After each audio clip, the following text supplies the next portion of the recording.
Our first roundtable will be about the green transition of the capitals in EU enlargement countries, but in some EU member countries as well. And the moderator will be Burtejin Zorigt, who I would like to ask to take the stage.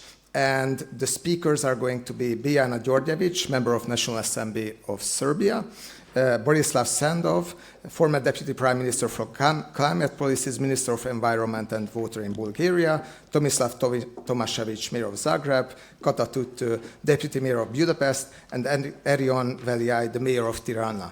And I would just like to take the opportunity to also tell that originally there was a planned presentation of Alexander Faludi here at the conference. Finally, because of he just recently, they have a newborn in the family, so he can't make his speech, which on the other hand, which is a sad news, the good news is that we will have 45 minutes total for this roundtable, and the bit of the day we have can be overcome. So, Berta, the floor is yours.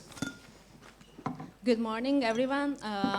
As a proud CEU alumni, I'm also very happy to welcome you here at this panel.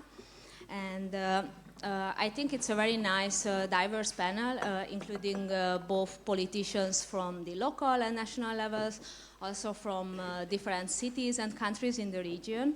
So I'm sure that we can learn a lot from each other and also see how we can collaborate more regarding the green transition.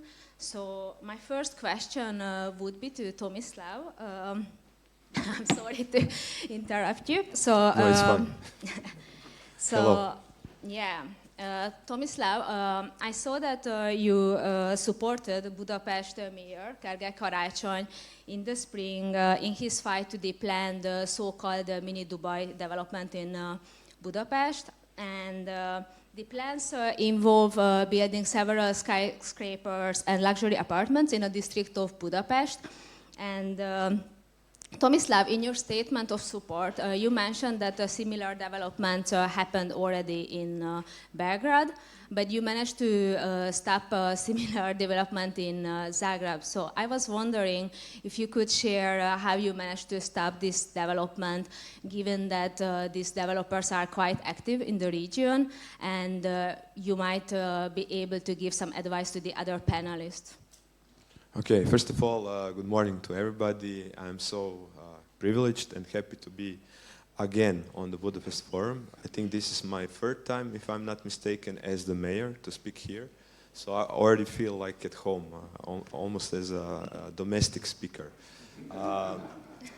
Also, I mean, greetings to my colleagues, which we all know each other and we cooperate well. I mean, this is also good that when you know everybody on the panel, that means that actually we are actually networking and we are cooperating together.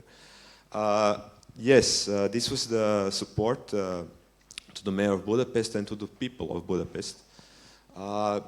It's very similar to Mini Dubai project in Budapest, what was planned to happen in city of Zagreb. The difference is only the name, I would say, which was called Zagreb Manhattan project. That was the so-called name, like the so-called name here is called Mini Dubai. And basically, we have the same or almost the same investors. We have the similar project. The only difference was that it was in the waterfront of the river of Sava in the city of Zagreb. It's also luxurious apartments, skyscrapers. I mean, it's very similar to, unfortunately, what happened in Belgrade, where they also had a fierce fight and opposition and struggle against this type of urban development. And pretty much what was also the problem in the city of Zagreb was this idea of basically creating these spaces which would be pretty much closed to other citizens of Zagreb. If not physically closed, they would definitely be closed economically for the other citizens of Zagreb. So this type of, instead of that our cities focus on more affordable housing, we get these urban developments which are pretty much gentrification and of course, they are changing the skyline with this huge skyscraper, I think more than 200 meters in Budapest. But I would say this is even, I would say, a secondary point to the idea of, you know, who are we creating our cities for? I mean, are these for the citizens of our cities, or are these for you know, people who are maybe going to buy apartments in these kind of buildings, but they would visit the city once per year or even less? So we had the only difference, which I would say comparing to Belgrade and Budapest, what happened in Zagreb was that this was not the project which was pushed by the national government. It was pushed by the previous local government, and of course that made it easier for us to fight it. I was at that time city councillor, so this was happening around 5 years ago. There was a huge opposition by the Architects Association. There was a huge opposition from the civil society groups, and there was also a fierce opposition from the opposition in the city council. By mobilizing really thousands of citizens, thousands of comments in the public debate, by showing that also pretty much all the physical spatial plans would have to be adapted for this specific project, and that this is so instead of the city creating a vision and creating a spatial plan, saying what can be built, and then offering this to all the investors, so they compete. Instead of that, you have a situation where you make a deal with one investor, they say what they want to build, and then you adapt your spatial plan towards these needs. So it's the other way of how the transparent procedure. So even if you want to build this kind of content, this should be then, you know, these rules or this opportunity should be given to all the investors, and then you bid. So this kind of process, I think, made the citizens of Zagreb very angry. I mean, that these deals were made in Dubai by the previous mayor of Zagreb and the investor, and then everything was just supposed to be followed up by the city council after this. And this mobilized, as I said, a big support from the citizens, and then the Ministry of Construction pretty much the changes of the spatial plan.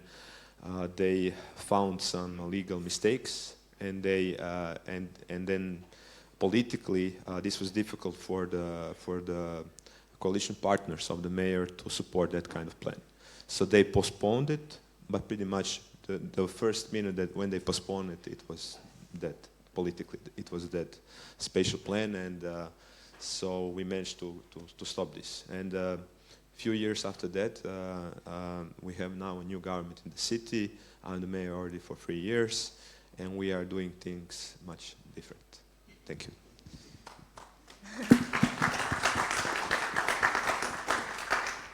Thank you very much for sharing that. As we already mentioned Belgrade, I will turn to you, Biljana. And so, as we already mentioned, similar developments were taken place in Belgrade, including also the Chinese high-speed trains. And I was wondering, you know, like these developments, also including the controversial developments like the Jadar lithium mine, how do these projects align with the countries and the cities' green transition plans? Thank you.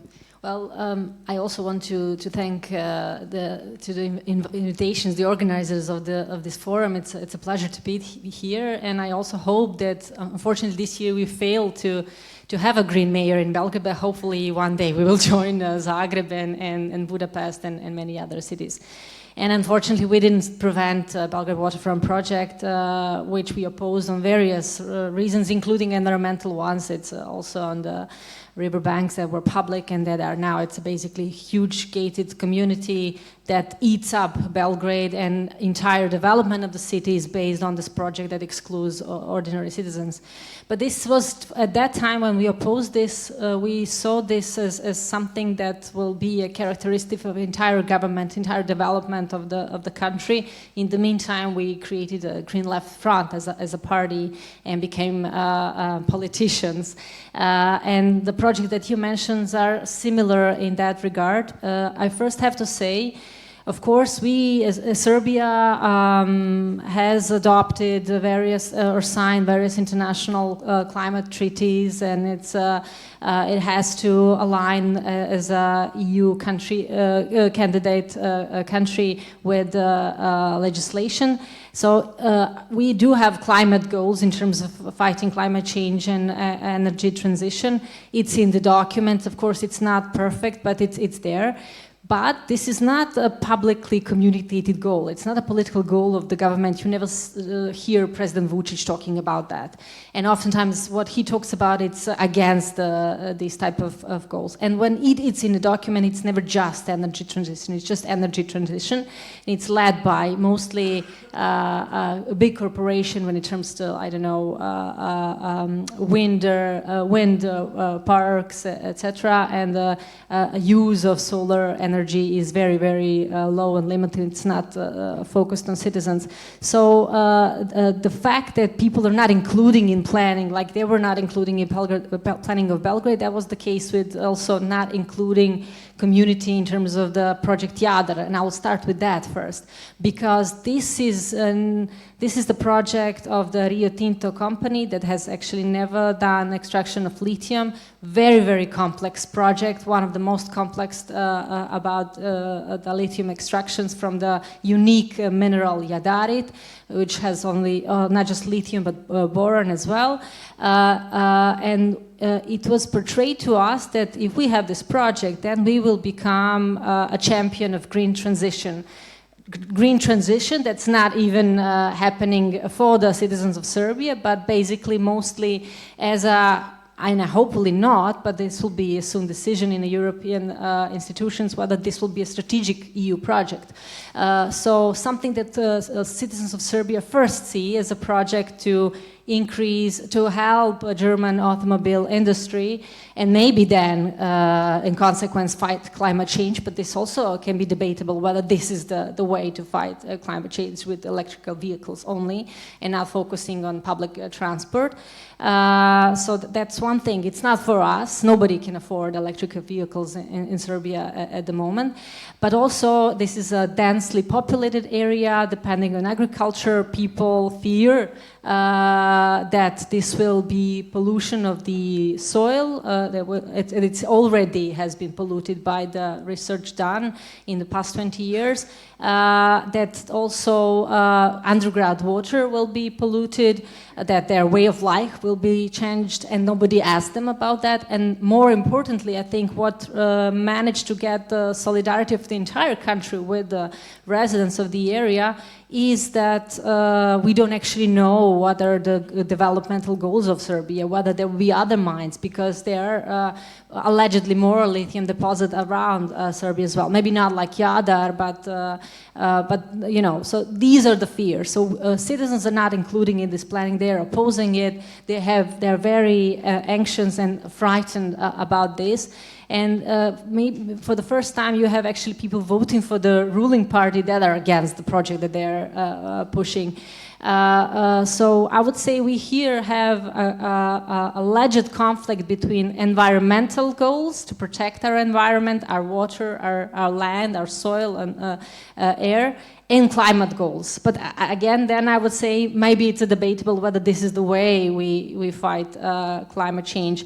And that's where I would maybe go to the railway project. Because on one hand, this is an important thing, I think, because we don't actually have, we have minuscule usage of railways now in Serbia because it's completely destroyed. Everything is focused on investment for years have been focusing on highways, so private cars, you know, big infrastructure project by highways and not local roads, for instance. So to finally focus a little bit on rails, it's good. The only international train that we have is Belgrade to Bar, which was built in Yugoslavia in workers' actions, like the big Yugoslav infrastructure project.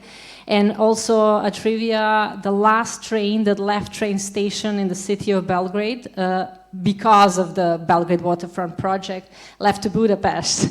So hopefully this connection between Belgrade and Budapest with rail will connect us in a more easier, and that's a good thing. We hope that this will happen and that will put emphasis on public transportation as well. However, these, among other Chinese investments in mines and other type of factories like Linglong in Zrenjanin, are the ones that are pushing Serbia to be more dependent on China loans, and also lack transparency. Like with the Belgrade waterfront project, laws have been adopted to basically avoid procurement procedures, lack of transparency, you know, and all of this does not contribute not to democracy, but also not to a sustainable democracy, and has my fear is this has huge detrimental consequences that it's very difficult to explain then to citizens that if you fight for green transition, it should be just, and this is not it. And then basically it's almost difficult to even talk about these goals as owned by citizens. That's why, in a way, current struggles, I think, are framed that environmental activists are almost like against green transition, the way it was basically forced upon citizens. Thank you. Thank you very much. I think we will talk a bit later about the challenges.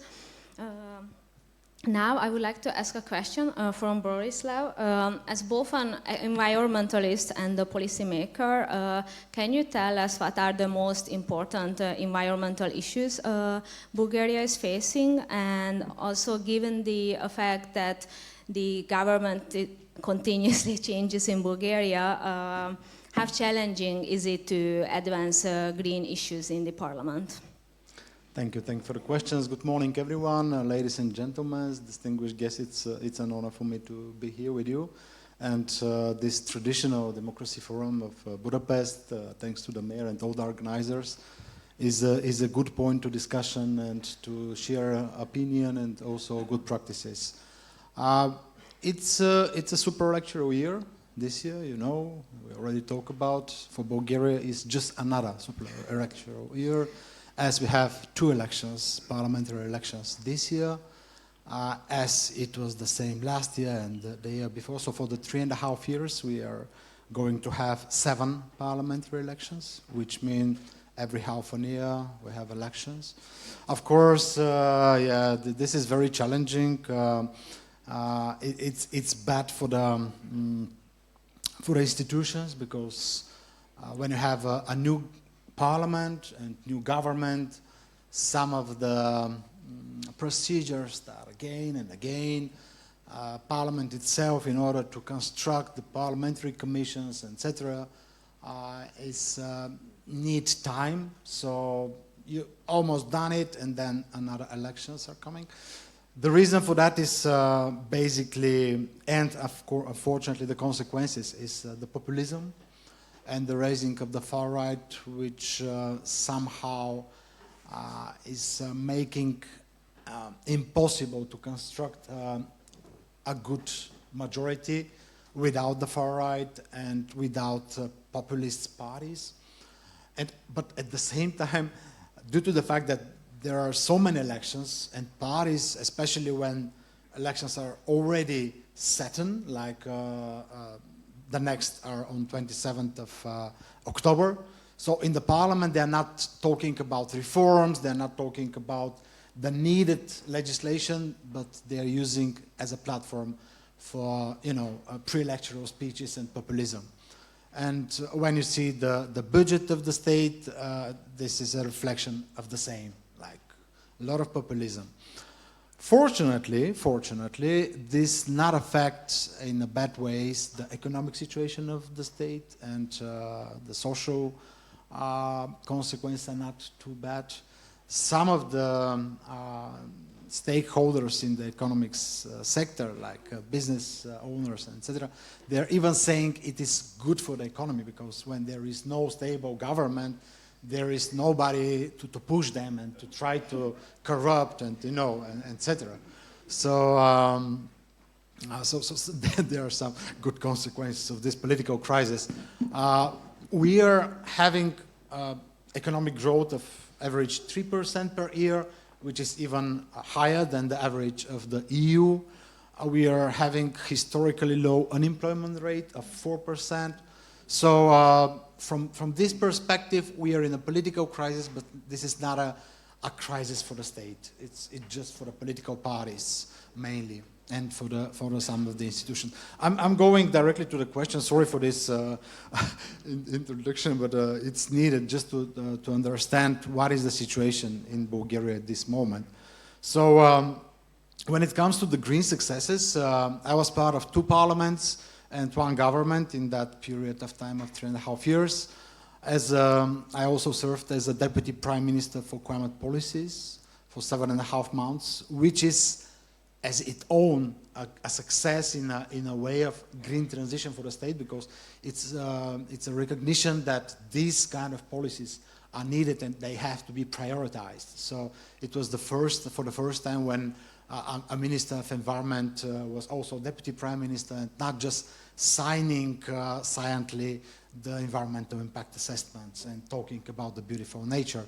I had the power to really influence the situation in the state, to have a higher control, which result of even closure of the dirtiest 2 coal power plants, to announce 15 new protected areas, and many other things. But when it comes to the systematic changes, you can see it in the recovery and resilience plan, because that was the instrument how the European Union member states are kind of recovering from the COVID pandemic and all this stress. And it happened at the same time as the Russian invasion in Ukraine and all the problems with the energy system. So we have the greenest recovery and resilience plan that was mentioned by the European Commission President, Ursula von der Leyen. More than 55% of the plan was for the climate measures. At the same time, we have another projects and funds, in total more than 5 billion euros for these 5 years in order to achieve a good green transition, because green transition is existential, not just for ecological matters, but also economic, also security, also socially. And it's already happening. Nobody can argue that we could make a turn. No, it's already happening. 1/3 of the economic growth in the last year was a result of the investment in renewable energy sources. But at the same time, we need it, especially the cities, by the way, because they're not just the places in our region where most of the people are living, or the highest number of people of the countries are living, but also they're an example how the country is going to reform and change, and to be a good example for another cities in the region and within the country.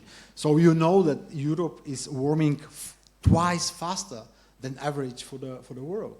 This means that in the next years we are facing 3 grados Celsius than the pre-industrial area, and we cannot adapt it in that very fast. So we need some measures. Maybe I'll take the floor a little bit later, not to eat all the time now of the forum, but just as an example of what I said at the beginning. So we as a government at that time, in 2022, we made a statement, and also as a reform in the National Recovery and Resilience Plan, that we will decrease by 40% the CO2 emissions in 2026 than 2019. And the parliament, because of the populistic matters, 2 times tried to de-announce this. And the government after us also tried to not implement this. So never happened as a legislation, etc. And guess what? 35% decrease of the CO2 emissions already happening. Already happened. Just due to the market influence and due to the fact that renewables are more competitive than the other sources. And maybe this was the biggest success. We just made some steps in the energy democracy. Now some cities could organize an energy community, which means city investing, but also attracting investment of citizens in order to make an energy cooperative, in order to produce electricity by renewables for itself. So this is a very good example. And the other one is that the business could implement renewables not by requesting, but just by informing the institutions about this. Thank you. Thank you very much. As Budapest has a green mayor, it's important to reflect on the green transition of the city as well. So Kata, with the ongoing budget cuts significantly affecting the city, and we know that many sectors are facing financial pressure. So in this uncertain economic environment, how is the city managing to maintain its commitment to the green agenda? Yes, thank you very much. We have to.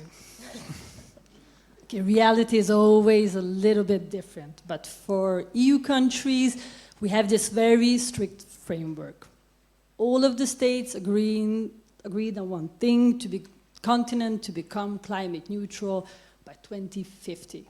We have the Fit for 55 package, we have a climate law, we have a lot of goals on mitigation, so to reduce emissions, to have more locally produced green energy, to use less energy. We have strong commitments on adaptation and strong commitments on the European level for biodiversity. So everybody has to cope with that. Every state has to cope with that. Hungary has to do it. What is the role of Budapest in this? Our role in this, and in many other things in democracy, we are sort of reserves of democracy in Hungary, to show a different path of governing, even though our financial situation is not so bright. But we are thinking a lot. And we are politicians, our role as politicians is to put climate issues on the national agenda, to have people not just hear about it, but also to think about it. We think about it a lot. We have all the strategies. Everybody has the strategies on sustainable mobility, on biodiversity, on energy security, on cleaning the energy, on having better public services. We do that. But we also put a lot of emphasis on participation. I know everybody else is thinking a lot about participation. We're trying to include our citizens with more or less success. What I always say is it's the same with the climate thinking, with the participatory thinking. We know that everything is changing. Democracy is changing. We don't know how. What we can have an influence on is the direction of how democracy is changing. We, in Budapest, we think that if democracy is changing, the direction should be that more people make the decision, not less. We don't know how will this happen. We're the same with the climate transition. We just signed in the past few days our climate city contract. Budapest is one of the climate neutral city mission cities. What is this climate contract? We put together a roadmap how to become climate neutral by 2030. Is it a mission impossible? It is a mission impossible. Why are we doing it? Because every decision we make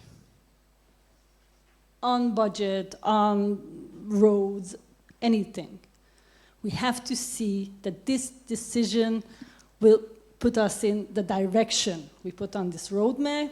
Will it converge or will it diverge? it helps us with every day because we know where we want to go. We don't know how fast we will get there. And I know that each and every our cities have a different path. I always say it's like climbing a mountain. We set the peak, we want to go there, but we have to cut our own path. And it's in the European context, we have a great cooperation of cities. We know each other, mayors, we have the European Committee of the Regions, we share best practices, we have the Green Deal going local, we know who's doing what, and it will not be the same for everyone. But we cities cut many different paths.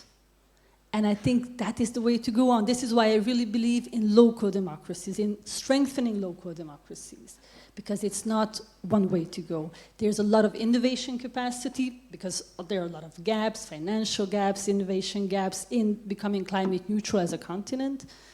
But cities can fill in this gap, not financially maybe, but we do a lot of thinking. And the main source of my anxiety was in the past 1 year, it was water. And I think much more on adaptation than mitigation. So we are in the phase now, we had 3 flood alerts in 1 year.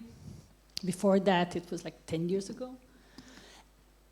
All spring, I was afraid that we will not have enough water. We drink the water of the Danube River. If we were expecting a very hot summer.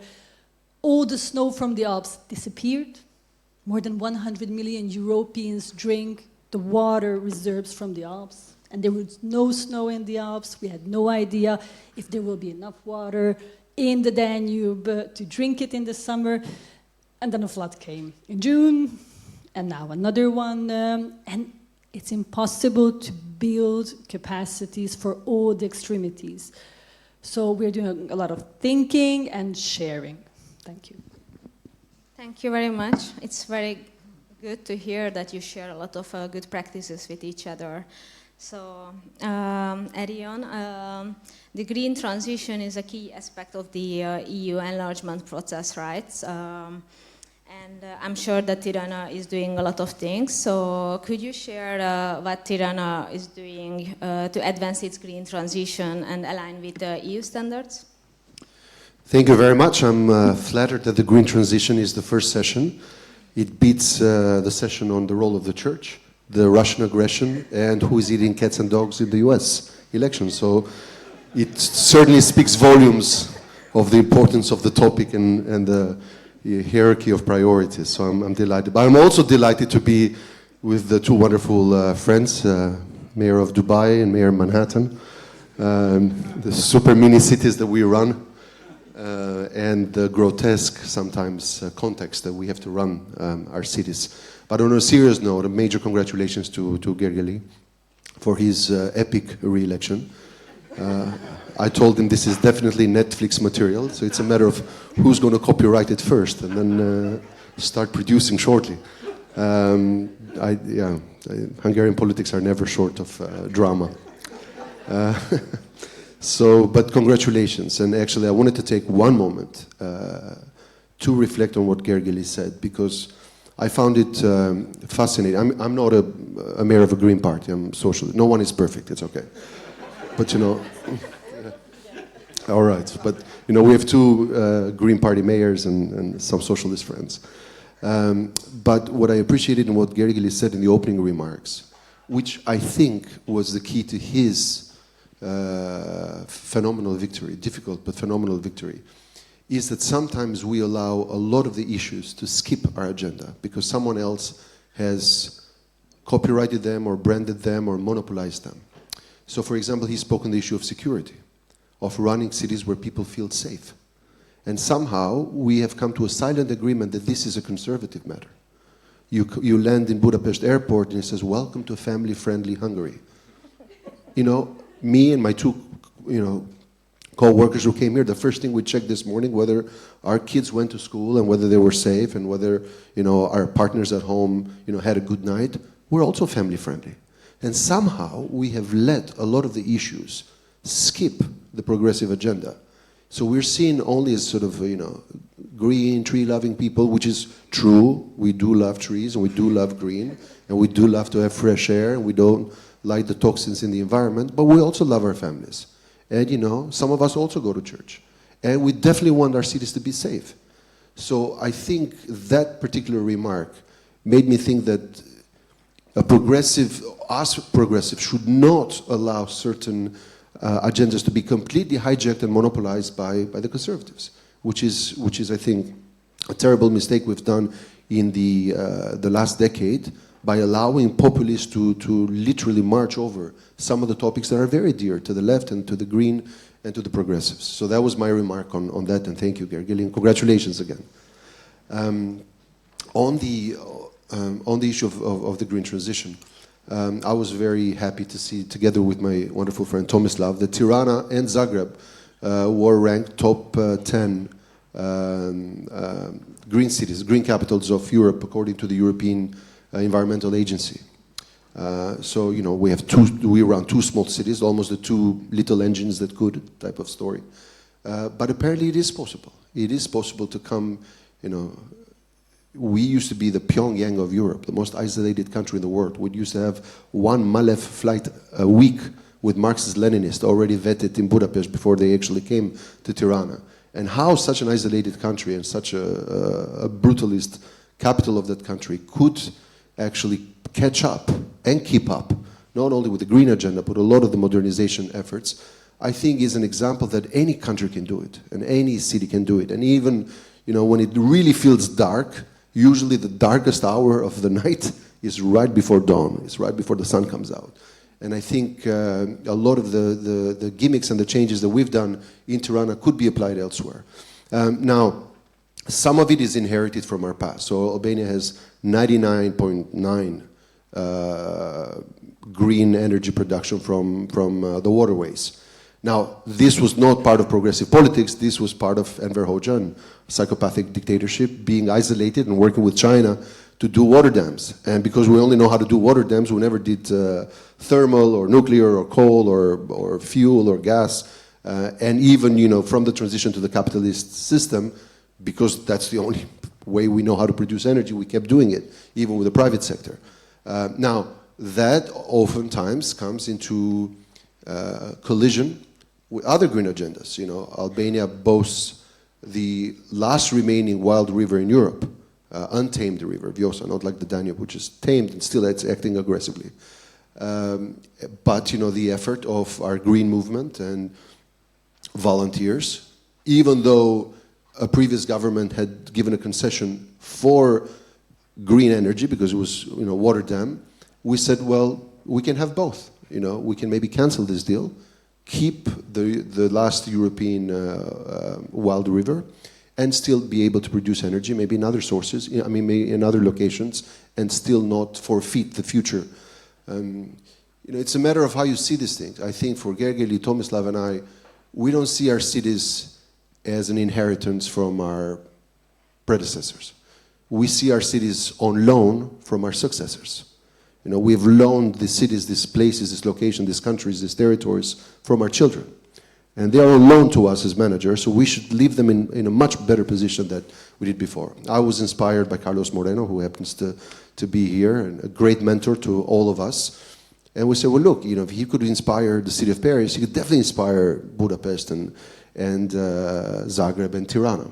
So when we started with our car-free downtown, you know, at least for us who are in politics, you run for office and you say, who wants change? And everybody raises their hand because change is a very sexy thing, right? But then when you ask the same people after election, you say, so guys, who wants to change?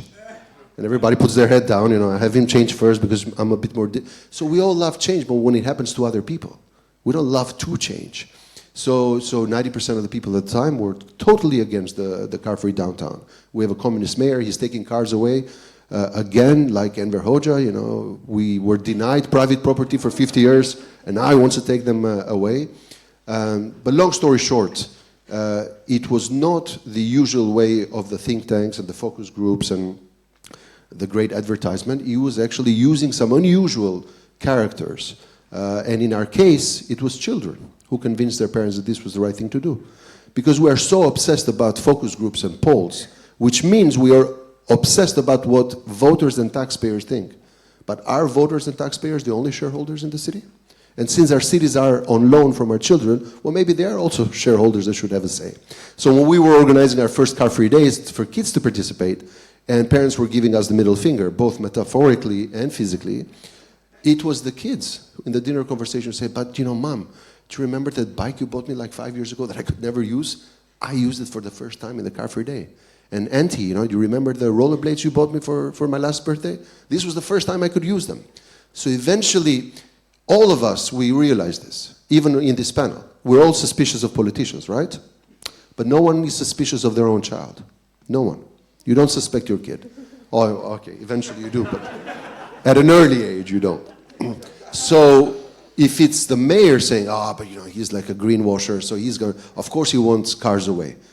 But you know, if it's your child saying that, look, I had a great experience. I was able to socialize. I was getting my motor skills right. Now, of course, they don't speak this language, but they're sharing the same ideas. So the idea is, based on the 15-minute city and what Carlos has put as a blueprint for mayors, all of our ambition is, how do we leave this city a lot better than what we found it? Now, there's this big obsession about smart cities, right? So there's like a big race on who puts more gadgets on the pole. And, you know, we go to all these events and everybody's trying to sell the mayor something. So there was this guy who said, you know, worked for a big German firm, and he had sort of this big panel. It looked like street furniture, like these advertising panels. But, you know, he had like green fungus, and, you know, he said you can put it on a charger, and it will suck up all the carbon from the air. And through these filters, these organic filters, it will filter it and it will produce oxygen. Sounds great, right? And but he said, you know, there's a cost, of course. And I said, you know, how much for this street furniture? He said, you know, for you, because you're a good mayor, 250,000 euros. I said, 250,000 euros, and, you know, this is made in Germany, correct?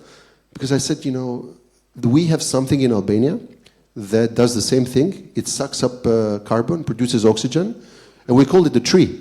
And it's for 5 euros, you know? Because sometimes we obsess to reinvent the wheel, and nature has given us solutions that are even the dumbest mayor in the world can plant a tree. You don't have to go to Harvard or come to the Budapest Forum to learn how to do it, right? So in that sense, we try to reinvent hot water all the time, but nature has given us the solutions. And when it comes to sort of flood mitigation and getting all these areas that were eroded, you know, I have terrible memories from my teenage years, because it was right after the collapse of communism, and everything that was public was communist. They belonged to the state, including forest, you know, communist trees. So these communist trees were executed because they belonged to the previous regime. So we definitely have to cut them. You know, we cannot coexist with communist trees. So this hysteria to take on nature and politicize, and so it's been now 30 years that we're trying to make peace with nature. And sometimes, again, it's one thing to have the city plant trees, but it's a completely different thing to tell kids, look, all the kids in Tirana will plant a tree for their birthday. You don't want to be the only kid in the class who hasn't planted a tree for their birthday. But it goes from the city contracting to crowdsourcing from people. And a kid who plants a tree will never cut a tree again for the rest of their life. And they will also grow with that tree. They will go during the summer and water it. They will go after a storm and see if the branches need to be trimmed. And it has completely changed. And sometimes, and I emphasize this issue of children, but when it comes to the bike lanes, to the car-free streets, to the big plazas, to building new parks, to planting trees, sometimes changing the frequency and not only talking to the same people who've already decided who they want to vote, but move from this obsession about the next election to the obsession about the next generation may make a difference also in this green transition. Thank you.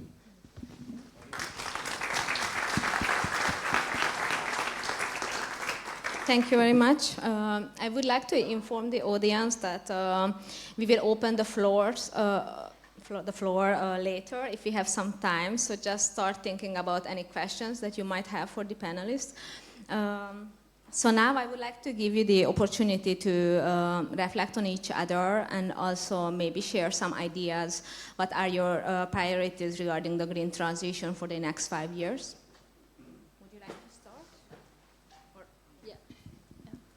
It was very inspirational from all of you, but I just had to, not to give a counter example, but with something you said about if you plant a tree, then you'll never cut a tree or something like that. We as activists, before we became politicians, also did a lot of actions like that, and citizens loved them, of course.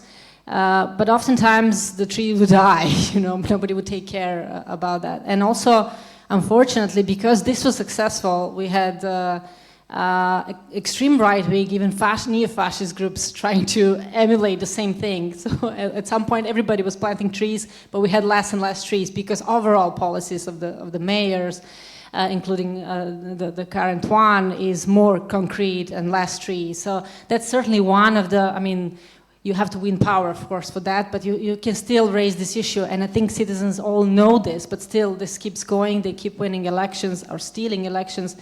That the green infrastructure is less and less in Belgrade and elsewhere, and this is a huge problem. Of course, this summer that we saw, it was very warm, and people were complaining about that. That's certainly one of the major goals.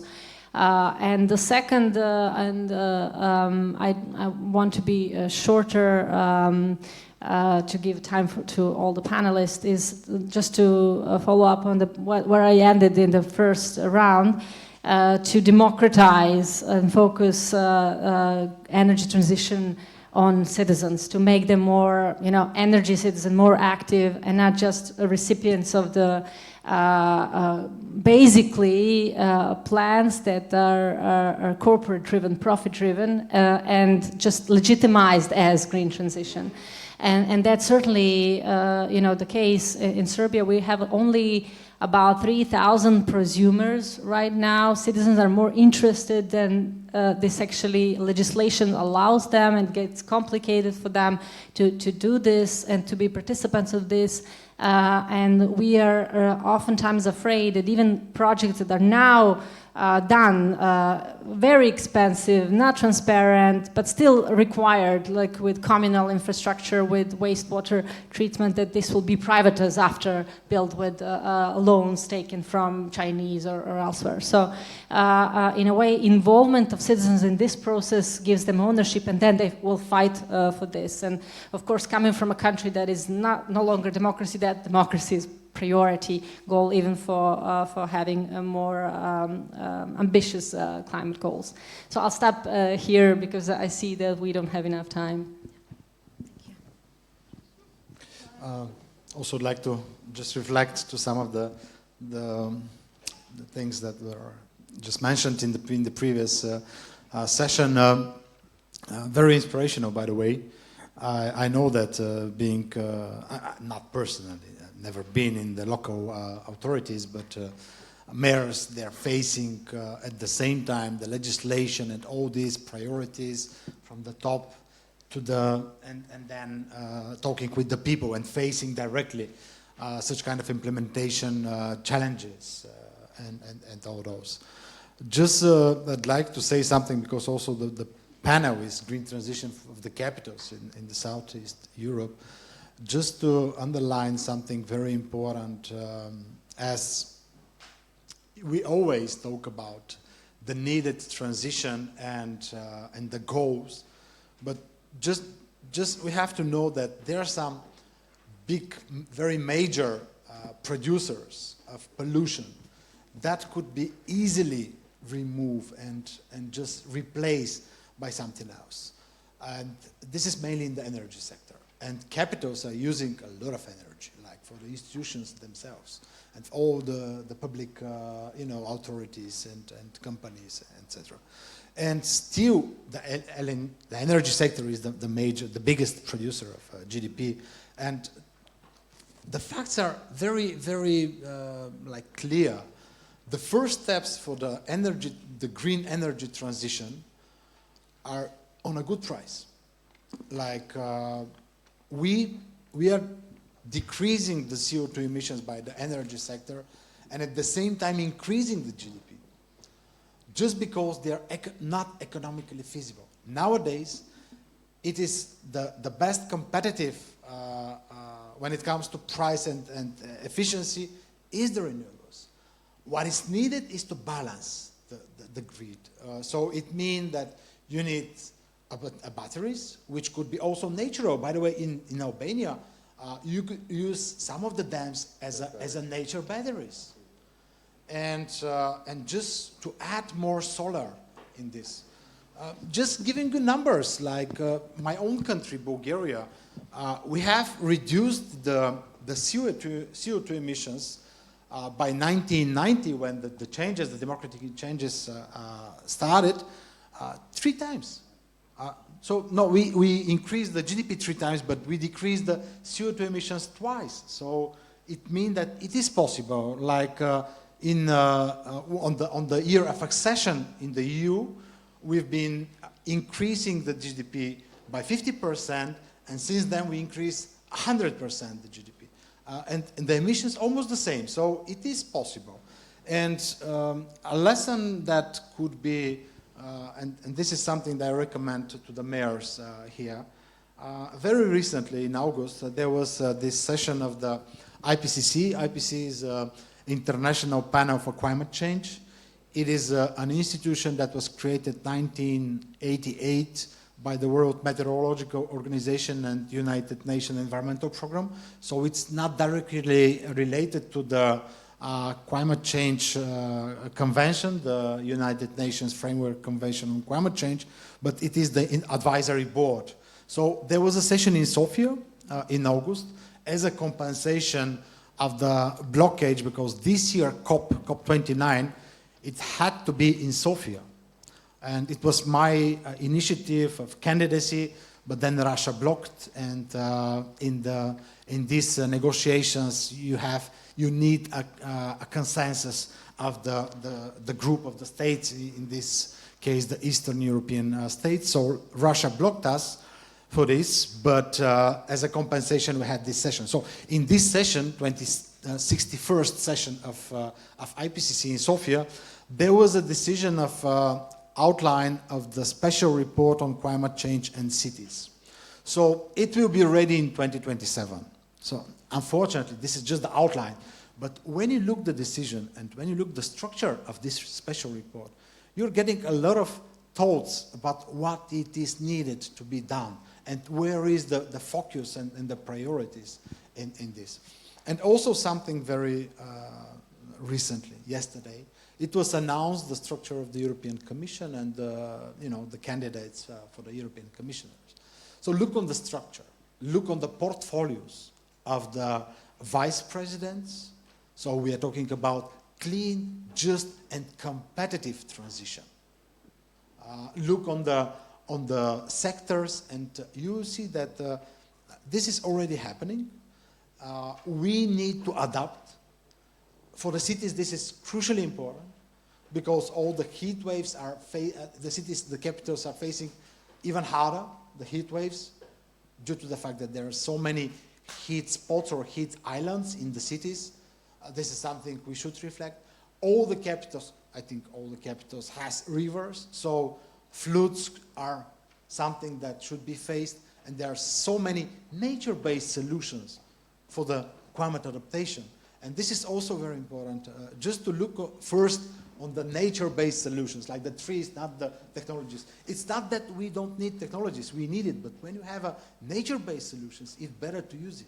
It's cheaper, it's more efficient, and it was proved by the centuries and thousands of years and millions of years before. So this is my thoughts about what it was said. Just do not forget that air quality, water quality is something that is basic. And there is a direct link of water shortages due to the climate change, air quality due to the climate change, and climate change due to the air quality. So it's both directions. So we need to work in synergy, at the same time mitigating the climate change, but also adapting. Very importantly, to adapt. Thank you. Thank you. Yeah, so I heard that we are running out of time, so I must stop the panel. Or do we have time to... Yeah, so I'm sorry, I will give you, so we have time for only one question. So is there anyone who, go ahead. It's coming. Can you hear me? No. Thank you very much.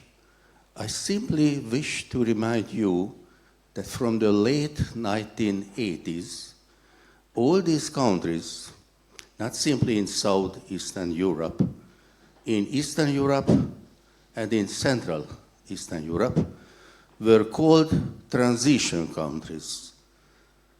That transition was not identified that time with this labeling, that green transition. That time, it was transition to market economy, forgetting about the green dimension of this change. So I simply wanted to remind you, because my belief that we are all, including Albania, Hungary, Poland, Slovakia, and so on, we are still almost in the same transition, but that transition could mean for very many of us a transition to better democratization in a much broader sense, if we can interpret the green approach. It's also the social solidarity and better life, not only in the cities or in the capitals, but generally in our countries. So actually my question, how you see this last about 3 decades? What happened to us?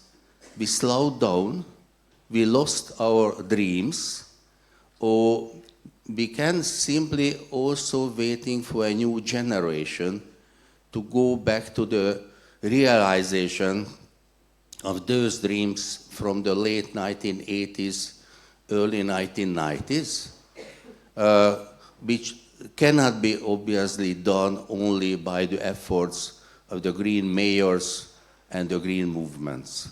So this is my, to some extent, poetical question. Thank you. Okay. Just a very short reflection, please. Sure. Yes, of course. Easy poetical question with poetical answer. So it was not only the transition to a free market economy, it was also transition to liberal democracy.